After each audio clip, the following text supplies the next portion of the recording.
I must say, after a significant amount of effort, and I think we have a winner.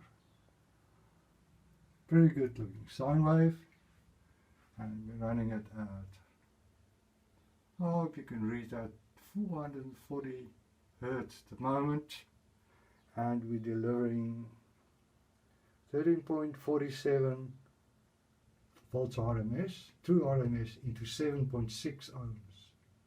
Actually, the ringing on the rising edge is due to the output of the iPad. And the amplifier is very happy, and guess what? We're delivering 18 watts RMS. So let me go and feel that thing. Let's just see what the baby feels like. Oh, that's alright. I can smell it though, because my dummy resistor gets a little bit hot. Everything's happy. So that's it, folks. Oh, forgive me. For the purists, I'm supposed to do it at 1 kilohertz.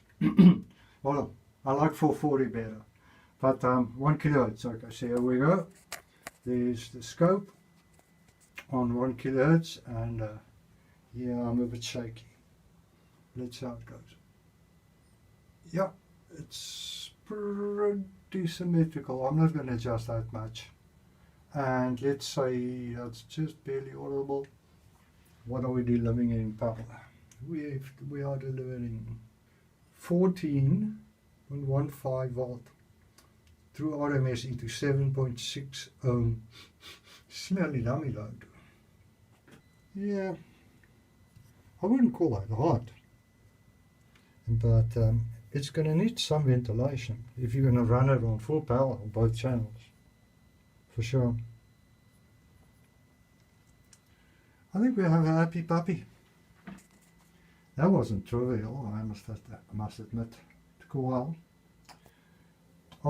In the end, the solution was a 2N2222 for anybody who doesn't know what a 2N2222 is. I think you better Google that. Thanks for watching.